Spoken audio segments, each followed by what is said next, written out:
성에 가면 가끔 감옥을 볼 기회가 있으시죠? 감옥이 주로 어디에 있습니까? 지하에 있습니다. 그리고 감옥은 정상적인 계단을 통해서 내려가는 게 아니라 위에서 떨어뜨려요. 구멍으로 툭 떨어뜨립니다. 그리고 위에서 이제 먹을 걸 던져주고, 그냥 간수도 따로 필요 없어요. 그냥 그 안에 탁 떨어뜨려 놓으면 거기서 지지고 볶아야든 알아서들 사는 그런 걸 우리가 볼 수 있습니다. 중세 시대가 그랬다면 바울 시대는 어땠을까? 그때 감옥은 보존된 것이 별로 없기 때문에 알 수가 없지만, 어쨌든 아주 옛날이나 지금이나 감옥 생활은 불편하고 어렵기 마련입니다. 지금의 감옥은 그 옛날에 비하면 그야말로 호텔이죠. 호텔입니다. 그렇지만 호텔 같은 그런 감옥이지만 그 생활도 보통 일이 아니죠. 오죽하면 그 드라마 제목이 슬기로운 감옥 생활, 그런 게 있었겠어요? 그만큼 이제 어렵다는 얘기인데, 자, 그 감옥 생활에 기쁠 일이 있겠습니까? 기쁠 일 없습니다. 더군다나 바울은 지금 나이가 많아요. 노년의 그 감옥 생활, 독방이었을 리는 없고 이런저런 흉악범도 같이 다 있었을 텐데 정말 힘들었을 것 같습니다.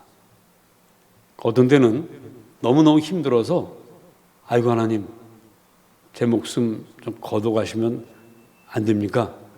아마 그런 기도도 했음직합니다. 그런데 바울은 한 번도 그걸 내비치진 않았어요. 성경 어디에도 내비치진 않았습니다. 아마도 본인의 마음엔 그게 있었을지 모르겠는데 자기 마음이 그렇다라는 것을 한마디도 하지를 않았습니다. 왜 그랬을까요?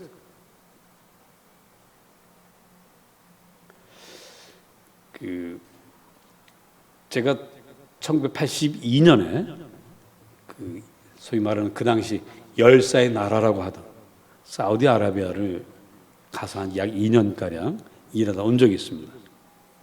저는 그래도 사무직이어서 아주 그냥 땡볕에 일하고 그러진 않았습니다만은 노동자분들은 다들 땡볕에 일을 하는 거예요. 새카맣습니다. 얼굴이 새카맣고. 그때 선크림 같은 게 있습니까? 뭐가 있습니까? 그냥 대충대충 하던 시기인데 정말 힘들어요. 가끔 저도 현장에 가서 보면 현장 한번 돌아보는 것도 정말 힘들어요. 그 속에서 일을 한다는 건 정말 보통 일이 아닙니다. 그리고 잠깐 쉰다고 해서 이제 현장에 있는 그 숙소라고 하는 건 우리나라 컨테이너 박스 같은 그런 거예요. 거기다 에어컨을 하루 24시간 틀어놓으니 아무리 에어컨이 시원하다고 해도 덥게 마련입니다. 그런 데서 일을 해요. 그런데도 거기서 중간에 귀국한 사람이 없습니다. 계약 기간 내내 거기서 하여튼 일을 합니다. 왜 일을 하느냐? 그분들이 쉴 때 하는 일이 하나 있어요. 뭘 보는 겁니다. 뭘 봤을까요? 1. 핸드폰. 2. SNS. 3. 고향에서 온 그럼 여기 딱 답이 마스크 때문에 말을 못 하시는구나. 편지입니다. 편지.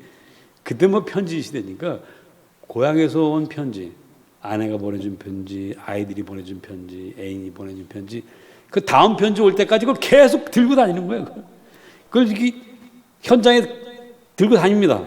그래서 잠깐 쉬는 시간에 그늘에 앉아가지고 그거 보는 거예요. 옆에서 또 이렇게 또 보고 또 어때 뭐 어째 그러면서 합니다. 그 사람들 어렸단 말을 안 해요. 중간에 보내달란 말 안 합니다.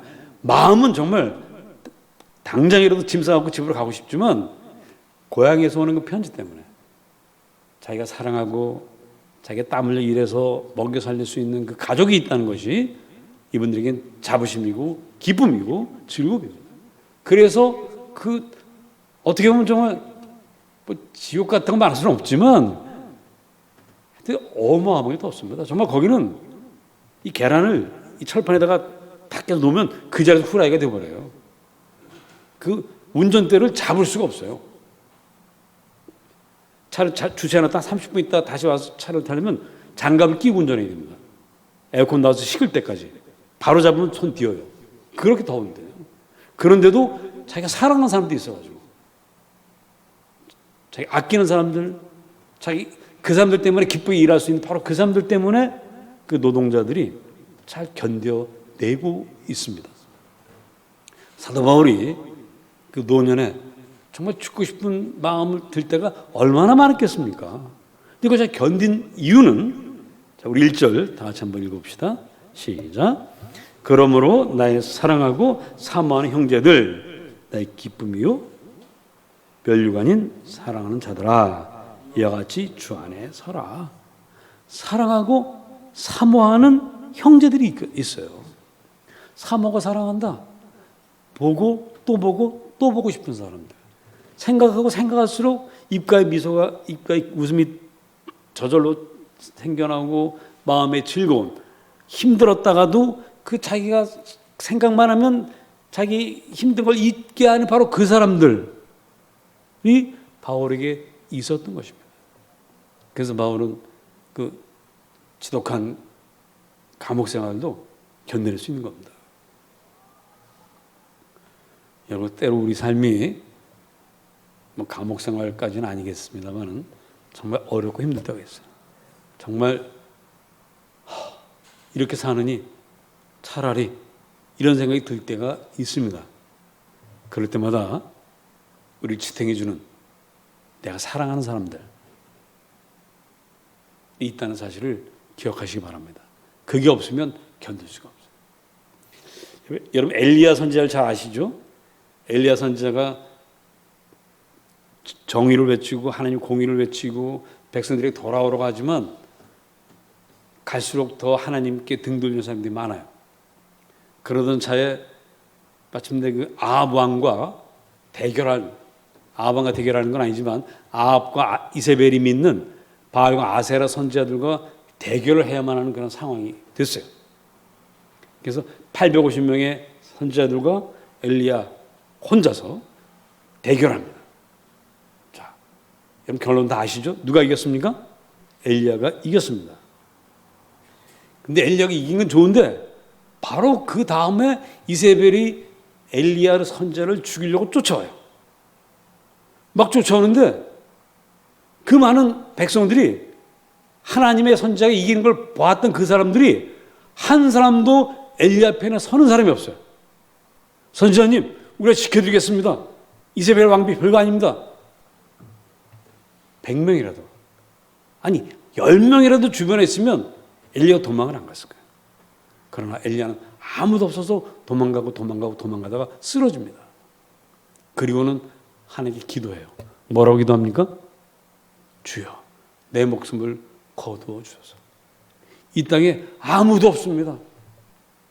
하나님만 계시지 내 눈으로 볼 수 있는 육신의 동지들이 하나도 없습니다. 저 못 견디겠습니다.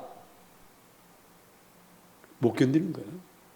동역자가 없고 누군가 내가 정말 나와 함께 할 수 있는 사람, 내가 사랑하는 사람, 생각만 해도 기쁜 사람들이 없으면 못 견디는 거예요.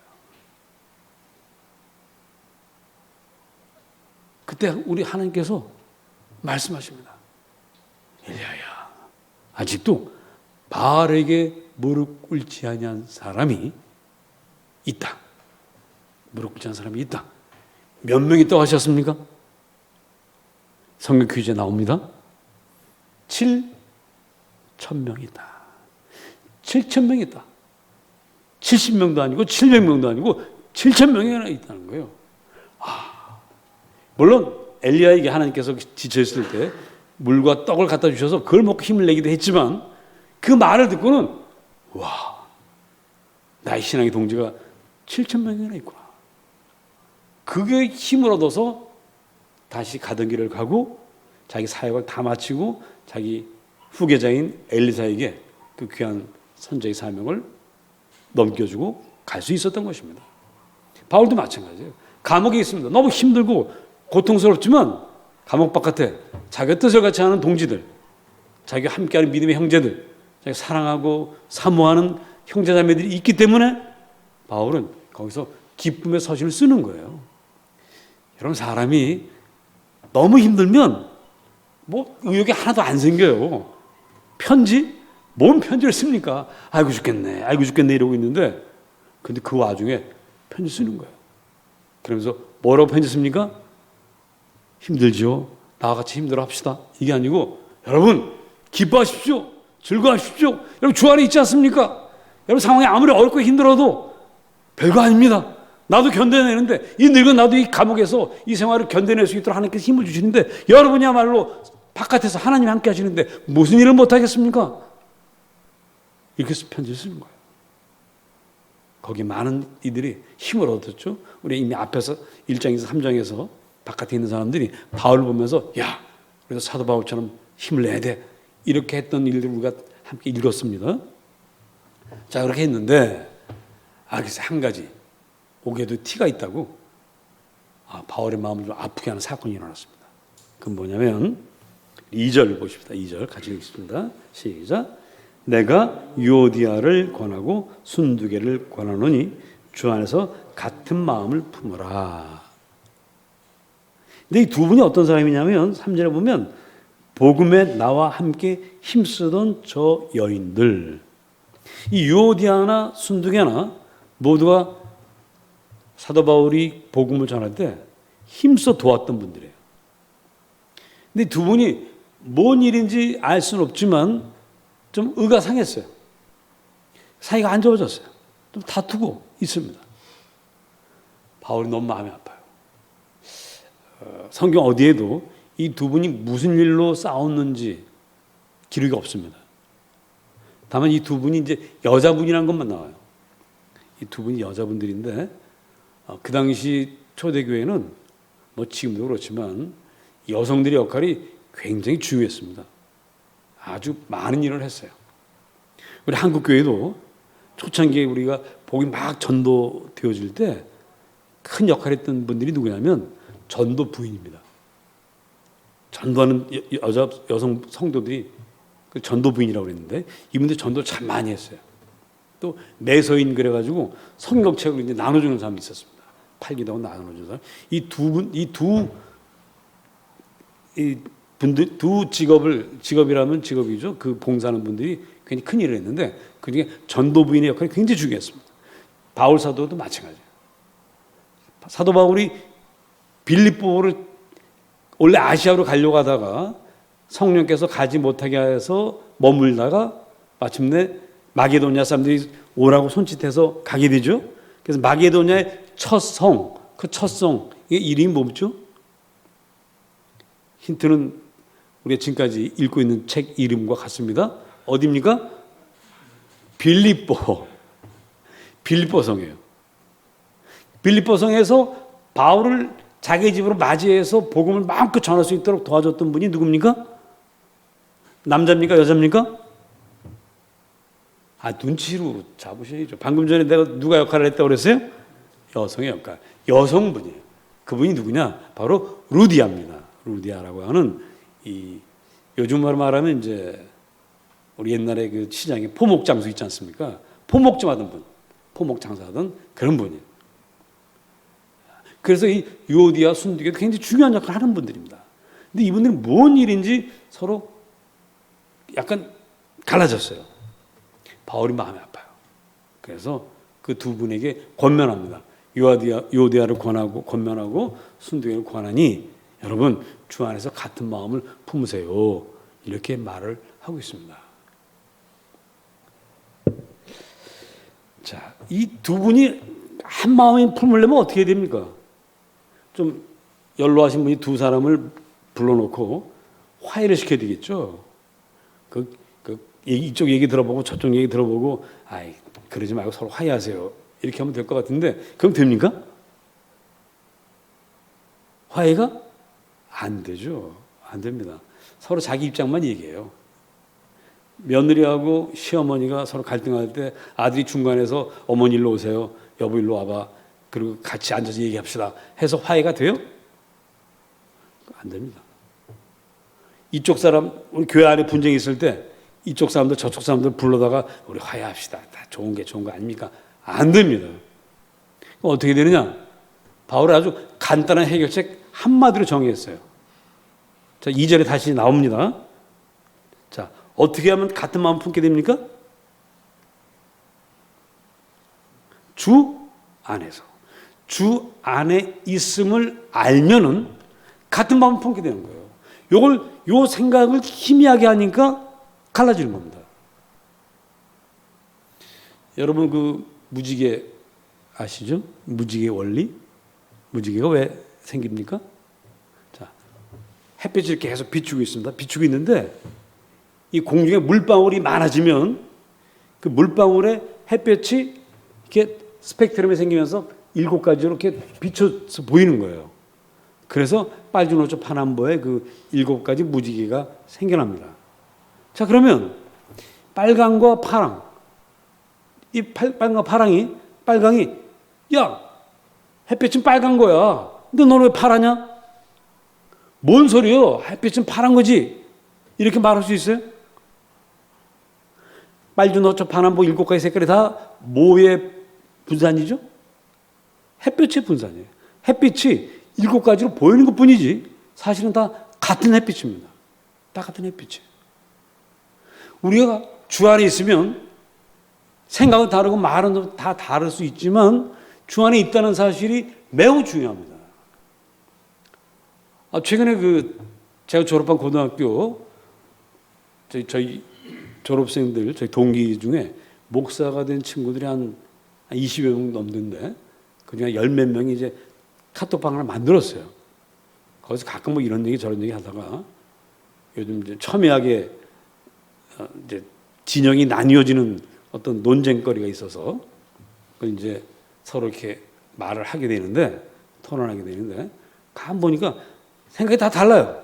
어떤 사람은 아주 근본적인 보수적인 그런 신앙을 가진 사람이 있고 어떤 사람은 굉장히 좀 자유로운 신앙을 가진 사람이 있고 다 스펙트럼이 다 다르더라고요. 어떤 사람은 WCC 세계교회 협의회가 진정 하나님의 기구다 이렇게 보는 사람이 있고 또 어떤 사람은 야 그거 뭐 이 종교 저 종교 불교까지 불러가지고 하는 회의인데 그거 이단 아니야? 이렇게 보는 사람도 있고 다 달라요. 다 다른데 저는 그것이 바로 하나님이 7가지로 나뉘어서 보이는 것이다. 저는 그렇게 생각합니다. 서로 정죄할 권리가 우리에게는 없어요. 어디 안에만 있으면 우리는 다 하나라고 말해야 할까요? 누구 안에 있으면? 주 안에 있으면 우리는 다 하나라고 말을 해야 됩니다. 주 안에 있으면 구교든 신교든 다 하나라고 말을 해야 됩니다. 주 안에 있다는 게 뭐죠? 이것저것 뭐 많은 교리가 있지만 주 안에 있다는 것은 딱 하나. 주 예수 그리스도께서 우리를 위해 십자가에서 피를 돌아가셨고 그 보혈의 은총을 믿음으로 구원받는다. 이게 주 안에 있는 거예요. 이 고백만 같다면 그게 뭐 감리교든 장로교든 무슨 교파든 그건 다 같거든요. 그것만 같으면 다 하나가 될 수 있습니다. 그래서 서로 얼굴 붉히고 다른 것 가지고 시비 걸 필요가 없어요. 나는 이렇게 생각하는데 당신은 그렇게 생각하는군요. 우리는 좀 다르네요. 끝이에요. 우리 다를 뿐이에요. 그 다른 점에 대해서 서로 진지하게 얘기하다 보면 일치점을 찾을 수도 있습니다. 공통점을 찾을 수도 있어요. 종교 개혁자 중에 루터하고 칼빈하고 많이 갈리는 부분들이 있습니다. 우리 성만찬 의견도 좀 다르고 좀 달라서 초창기에 좀 서로 많이 좀 갈등이 있었습니다. 그러나 계속 대화하는 가운데 어떤 일치점을 찾아갔어요. 그렇게 해야 됩니다. 유오디아 순두개도 이 사람들 어떻게 따로 인간적으로 화해해. 이게 안 됩니다. 주 안에 있으면 다시 한번 확인하는 수밖에 없어요. 그리고 사람들이요 서로 싸울 때는 왜 싸우냐면 다시는 안 볼 거다고 생각해서 싸웁니다. 에이 지금 보면 그만이지 뭐 다시는 안 볼 건데 그러면 이제 막 싸우게 되고 좀 거친 말도 하게 됩니다. 근데 유감인지 다행인지 모르지만 예수를 주로 고백하는 사람들, 십자가의 보혈의 은총을 믿는 모든 사람들은 나중에 다시 다 만나요, 안 만나요? 본인이 원하든 원치 않든 다 만납니다. 자, 3절 보십시다. 읽어보십니다. 시작.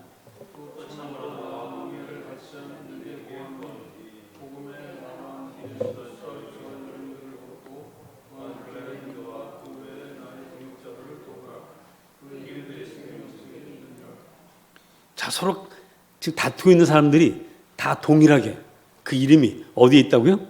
생명책에 있다. 천국 가면 다 만납니다. 다 만나요. 그래서 이 교회 안에 어떤 분쟁이 있을 때 너무 극으로 가시면 안 됩니다. 어떤 분들은 이 법정까지 교회 문제를 끌고 가는 분들이 있는데 법정까지 끌고 가봐야 판사들은 딱 부러지게 판결을 안 해줍니다. 다 돌려보내요. 교회 일은 교회 가서 해결하세요 하고 돌려보냅니다. 가서 그 아들, 딸 같은 그 판사들 앞에서 그냥 창피당하면 일들이 많아요.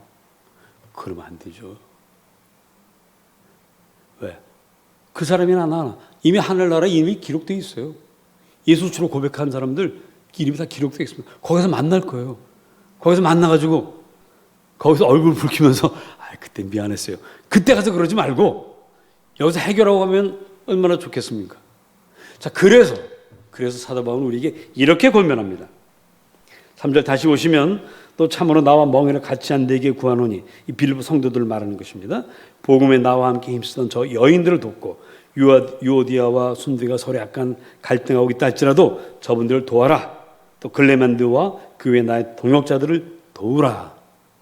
그 이름들이 생명책에 있으니 우리 언젠가는 만나야 될 사람이니 지금 내 마음에 좀 안 들더라도 돕고 지금 좀 밉더라도 함께 하고 그렇게 해서 하나를 이루어 가라. 그 사도 바울이 권면합니다. 바울은 바로 이것 때문에 지금 어려운 감옥 생활을 견디고 있습니다. 자기 사랑하고 그 사람들 생각만은 기쁜 그 사람들이 있고 또 그 사람들을 권면하고 서로 도울 수 있도록 편지를 쓰고 있는 자기 자신이 기특한 거죠. 내가 이런 일을 할 수 있으니 주여 감사합니다. 여러분, 힘든 고난이 우리를 견디지 못하게 하는 것이 아닙니다. 내가 누군가를 위해서 고난받을 일이 없는 게 힘든 거예요. 여러분들에게 오늘도 나의 고난을 통해서 내가 흘리는 땀과 수고를 통해서 누군가가 행복해질 수 있고 내가 사랑하는 사람들이 즐거울 수 있다면 여러분의 고난은 의미 있고 복된 것입니다. 하나님의 교회를 위해서 여러분들이 수고하고 애쓸 수 있다면 그건 참으로 복된 것입니다. 교회에 문제가 있는 거 교회가 왜 문제가 있어 이러면 안 돼요. 사람 사는 곳이기 때문에 문제가 있습니다. 그 문제 있는 교회 내가 잘 섬겨서 문제를 해결하고 하나 되게 하고 이 일을 여러분들이 하시는 것 이거 복이에요.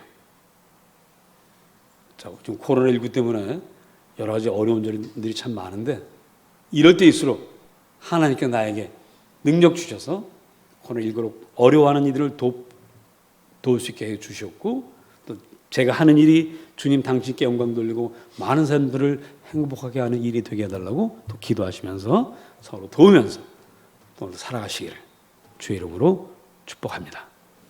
기도하겠습니다. 범사에 감사합니다. 우리 박종문 장로님, 이명희 집사님 감사하고 드렸습니다. 주님, 혹독한 감옥 생활 중에도 사랑하고 사모하는 형제들을 위해서 열심히 믿음 생활하며 견뎌내며 기뻐하라고 외치는 사도 바울을 우리가 본받습니다. 주 우리도 사랑할 사람, 사모하는 사람, 나의 기쁨과 멸류관인 사랑하는 사람들이 있음을 감사합니다. 그들에서 고난을 받을 수 있음을 감사합니다. 잘 감당할 수 있도록 은혜 위에 은혜를 더하여 주옵소서. 감사함에 드리는 귀한 예물 우리 하나님께서 받으시며 그 사업체와 그 가족들과 섬기는 모든 이들을 우리 박 장로님 내외분이 잘 섬길 수 있도록 더욱더 축복하여 주시옵소서. 예수님의 이름으로 기도합니다. 아멘.